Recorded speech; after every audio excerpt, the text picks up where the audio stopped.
This video right here is going to explain everything, literally everything to do with love and how you relate to either your partner, how you relate to love within yourself. And it's gonna make it crystal clear as to why things are the way they are. And in this video, I'm gonna go even beyond that. There's a book that is called Attached, very powerful book that explains a lot of what I'm gonna be talking about today. But one thing it didn't really do, in my opinion, is show the practical way to go about transforming the way that we feel attached to love and the way and the kind of people we attract in our life based on that attachment. So in this video, what I'm gonna do is I'm not just gonna show you and teach you the ideas from the book of the 3 different attachment styles, but I'm also gonna show you step by step how to transform yourself from the inside out so that you start to either attract love into your life easier than ever, or you start attracting people into your life that are what are called more secure, meaning you are more secure, so therefore there's more of a loving depth to it, and understanding why every negative pattern within relationships that you've attracted in the past have come up and what you can do about it. Welcome back to another video. My name's Aaron and I help people expand their consciousness. Now in this video, I'm gonna be sharing with you the 3 different attachment styles, and this all comes from a book. I'll go ahead and post this book right here, and that book is called Attached, and it is a very powerful book. It explains so much. I feel like when I read the book, I understood why I was the way I was, why my ex-girlfriends in the past were the way they were, and then also what I could do within myself to transform myself from the inside out to, in a way, give myself the love that I craved growing up. If you've ever seen the Tony Robbins documentary, I'm Not Your Guru, then you've seen Tony Robbins say like, whose love did you crave more growing up? Something like that. And then people go, I craved my dad's love because he didn't give it to me. And then there's like this huge intervention where she realizes that she's been attracting emotionally unavailable men because she had that experience when her dad left her when she was 7 or something like that. And that's the idea, is that when we're a child, we have different levels of dependency that then go into, can you guys see this whole thing? Okay, just making sure. That then go into our way that we relate to love in our own life. And a lot of it has to do with child healing, like healing from the childhood wounds that we may have had. And that's why in this video, I'm not just gonna explain to you almost every relationship you've ever had, and then it's all clicks and just makes sense. It's like, oh, that's why things were that way. But I'm gonna show you what to do about it, how to transform practically from the inside out. And I don't necessarily agree, the kind of the mode of this book, which is actually it's a great book that explains these 3 levels, it doesn't explain. It kind of says that, you know, your attachment style is your attachment style, and that's it. Like, I'm sorry, you're an anxious, you're an avoidant, or you're a secure, or congratulations, you're a secure. And that's just that you're gonna continue to attract this in your life. And that the cure is to be around more secure people. No, I know we can transform from the inside out, and we can become more secure, holistic beings. That's what transformation, spirituality, like this is what this stuff is all about. It's doing the shadow work, doing the healing. And okay, let's just get into it though. So, the 3 attachment styles are anxious, avoidant, and secure. Now, each one of these attachment styles is formed from when we were kids. When we were little babies, little niños running around, the way we related to our parents and the kind of energy that was in our life when we were kids had an effect on how we perceive of love and our relationship with love. Now, this is how it works with, there's 3 types. The first one is anxious. The anxious attachment style pulls close, craves love. Now, the anxious is the person that when they were a kid, most likely their parent didn't give them their full attention, or they weren't emotionally consistent. So the little boy, the little girl craved more love growing up. And what would happen is, in order to get that love, that baby may have what is called protest behavior. Protest behavior is where the baby may have cried. Now, of course, every baby does this at a certain level, but because maybe the parent was going through something growing up, what happened is the parent was less emotionally available. The baby would cry as a protest behavior to then get more of that attention and more of that love. But over consistency, they felt like there was that lack of love, therefore they craved it. So here's a couple questions to find out if you're in a anxious attachment style. 1, do you feel incomplete when you're single? 2, are you constantly afraid of your partner cheating on you? Next one, do you try to make your partner jealous to make him or her chase you? And then lastly, do you often feel or worry that your partner will stop loving you? Well, if so, congratulations! You have calibrated at the level of anxious. And what this means is that you didn't feel that sense of nurturing growing up, and therefore you may believe that you don't deserve love. So anxious people in relationships a lot of times will really crave that love. They're people that sometimes may give a lot of gifts, want to give gifts and really give that love. And in exchange, they also want lots and lots and lots and lots of reassurance. They want to be constantly reassured that they are loved back. And a lot of, they're afraid their partner will leave, they crave that love, and they'll pull close. So the easy way to think about this is the anxious will pull close and craves love, craves nurturing, because they may have not received that completely growing up. And their idea of protesting is what they do is they may act in a way that claims and demands more attention from the other person. They may try to make that other person jealous. They may threaten to leave them, and all of this is to test them to see how much do they actually love me. And that's the anxious. So this is one level. Now I'm going to explain a couple, then I'm going to explain the dynamics between them. The second one is avoidant. Avoidant pushes away and wants space. So the avoidant attachment style feels, and this is where, remember how the anxious didn't necessarily receive that nurturing or that emotional stability growing up? Many times the avoidant, what that means is that they didn't have a stable childhood love, which means a lot of times, and this is what I found to be true with avoidance as well, is they lost trust in one of their parents. They lost trust in feeling safe. So the avoidant doesn't feel safe, and the anxious more so, it's not so much that they don't feel safe, but they don't feel love, so they crave that love. They feel fear of losing love. Whereas the avoidant feels like there wasn't the stable childhood love, and that at some point, a lot of times I find that they broke trust in their parent. They don't feel safe. And because of that, they then begin to associate loving relationships with not being so safe. So you'll also notice that avoidance, normally they fear intimacy and sexual closeness. Sometimes they literally fear getting too close, because that closeness to them represents the ability to be, that trust to be broken. Now, another common trait of the avoidant is that they're always looking for the one. So even when they're dating someone else, they may, and here's the thing, anxious and avoidant they attract each other. Avoidants don't attract other avoidants, because they're pushing away. If you have two people pushing away, they're going to get further and further away. The relationships normally that we see in the world are normally anxious to avoidant.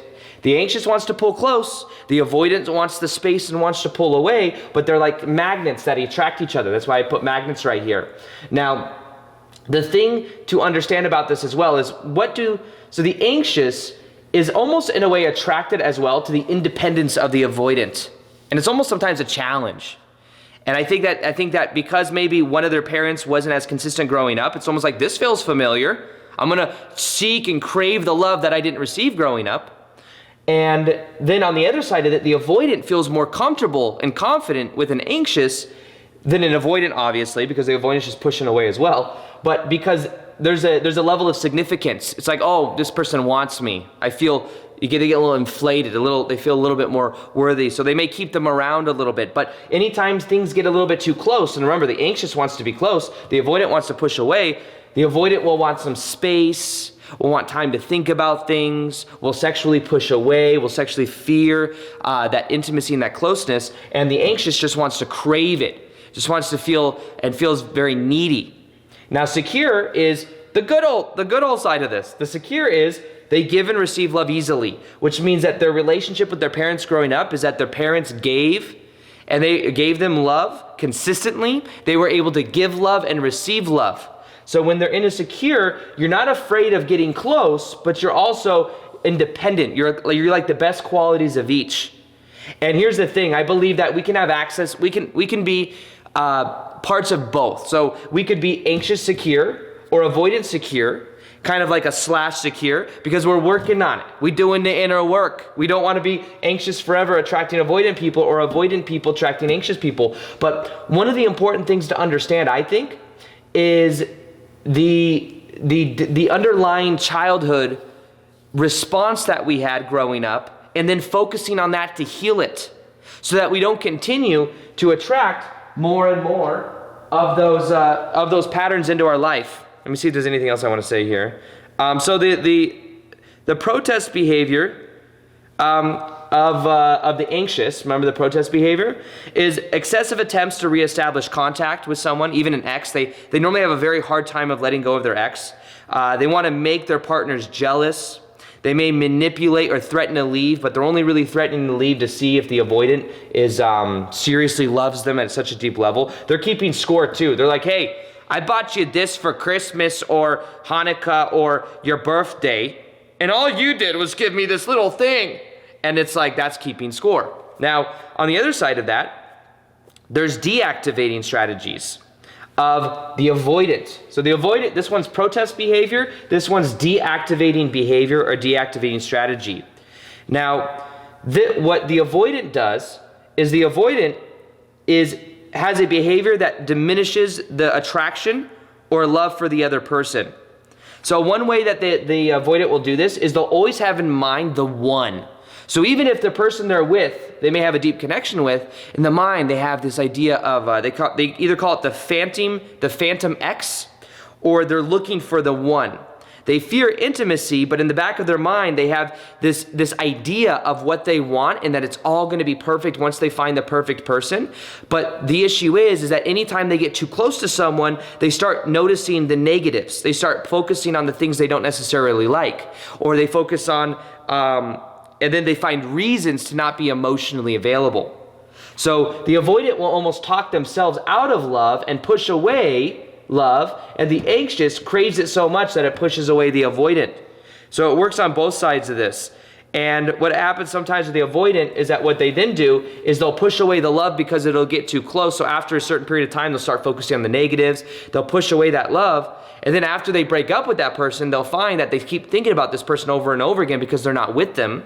And then what they do is they find that they're afraid of missing out on the one. So they're afraid to completely let go because maybe the ex was the one. Whereas the anxious breaks up with is not with the avoidant anymore. And normally the avoidant will break up with the anxious, by the way. The anxious is not with the avoidant anymore and may continue to have a hard time letting go of the other person. But eventually the anxious does let go. A lot normally. This is all depending on our own energy as well. But the avoidant tends to kind of hold on to the idea. The avoidant likes the idea of all of this. So committing to a person, commitment is scary to the avoidant. And the anxious doesn't think they're almost like they weren't nurtured, they don't feel that love, so they crave it. And the important part to understand this, the other avoidant deactivating behaviors, by the way, is leaving when the relationship is going well, having a hard time saying I love you, maybe not liking PDA or holding hands, falling in love with a person that is unavailable, keeping secrets, being unfaithful, and also avoiding sexual contact. These are all levels of avoidant. Now, secure is you're able to both express and give the other person what they want or need, be aware of that, but not be dependent. And at the same time, you're able to be dependent because you know your own worth, you know your own love. And congratulations if you're secure. But if you're secure, you probably didn't click on this video, or you didn't resonate with these two, and you just good. You don't have to watch much of the rest of the video. I mean, you can if you want, but that's the idea. So here's the difference between learning about these books. By the way, another small thing that I noticed, I have videos on YouTube with over 1 million views. I'm not saying that to brag and like, sounds so cool, but if you go look, I have videos on stop chasing love and instead do this. Some of those videos, 2 or 3 of those videos have over 1 million views. Most of the people that viewed that video were anxious because they're used to needing or feeling and chasing love. And because of that, that video then shows them, hey, stop chasing love, because if you're chasing love, you mean you're not nurtured, you don't think you deserve love, and you're feeling needy, and that's repelling other people.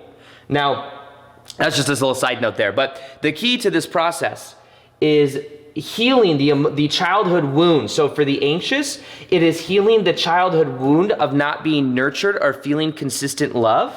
For the avoidant, it's having the not stable childhood love, having the broken trust with maybe one of your parents, but also maybe you were emotionally manipulated growing up.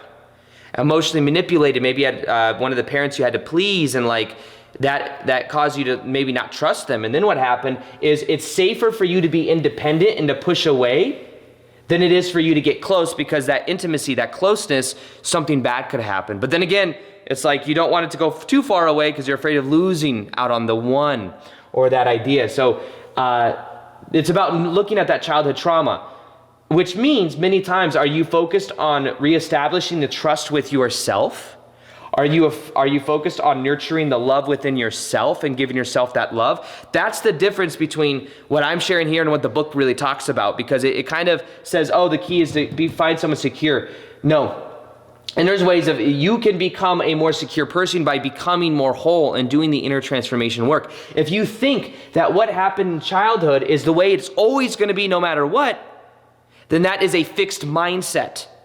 You can give yourself love and transform. Yes, maybe you can always remember back to the time when this happened in your past.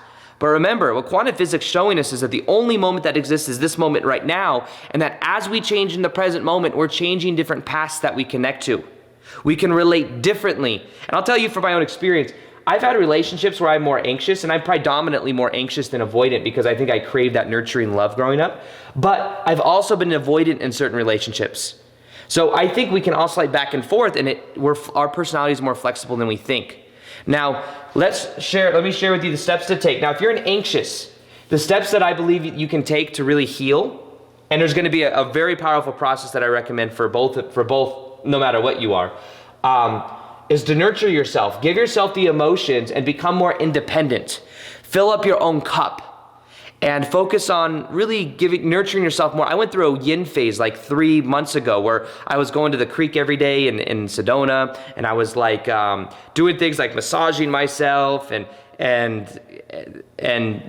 doing, I was eating. I was on a diet before that, like I was cutting, and then I just let go, and I was just like filling up my own cup, giving myself the feminine energy that I craved growing up that I don't feel like I received completely. And by doing that, I started to feel whole and complete. And then that allowed my masculine to more so step. It's funny how that feminine masculine polarity works, but it ended up healing in many different ways. And one of the ways you do this, you start to question your beliefs that you're not worthy. Question the things that happened when you were a child and realize they were just things that happened. And then secondly, for the avoidant, and then I'll give you guys anyone that's listening to us a process that is so powerful. Avoidant, the key is to focus more on vulnerability and on trusting and feeling safe within yourself. Remember, everything's a reflection. So yes, we had certain childhood reference experiences that had us either pull close or push away, but the key is realizing that the cure is to the anxious is to more so understand independence. There's something to be learned from the avoidant, not necessarily the negative qualities, and the same thing for the anxious. The avoidant doesn't want to learn how to be anxious, but the idea is how to get more intimate for the avoidant and how to become more independent for the anxious. So the avoidant would benefit from being more vulnerable with themselves, being more honest with themselves, being more vulnerable with family, starting to trust the own inner guidance system, trusting the flow of life, trusting the masculine and the feminine within, because we all have both masculine and feminine energy. And then what we do is the secure, this is what you do. You just do you, boo-boo. That's it. You good.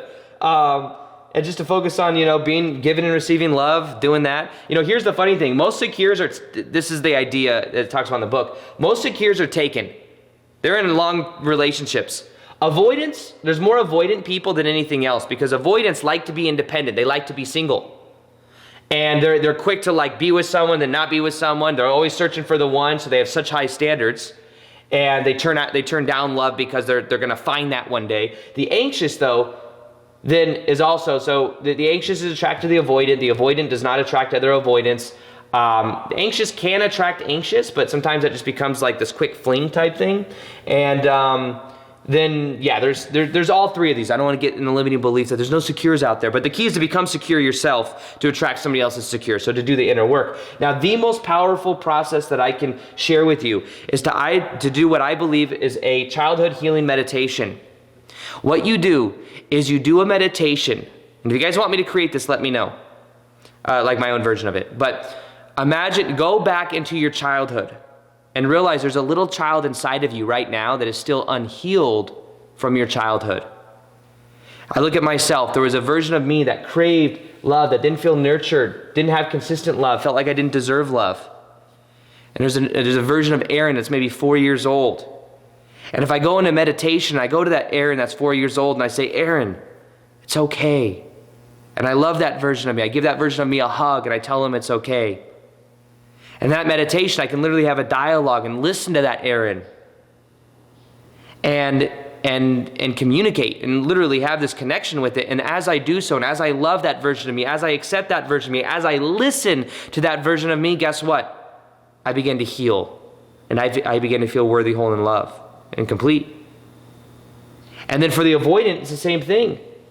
Go to that childhood self. Maybe you were 6 or 7 years old. A lot of avoidance, I think, may have come from having parents that were divorced, because then they maybe didn't trust their parent, or maybe they were emotionally manipulated, and that caused them to then associate intimacy and closeness with pain. But imagine going to your 7-year-old self when your parents divorced or something like that. I was like 5. And giving that version of you love. And tell them, hey, it's okay. It's safe. You're okay.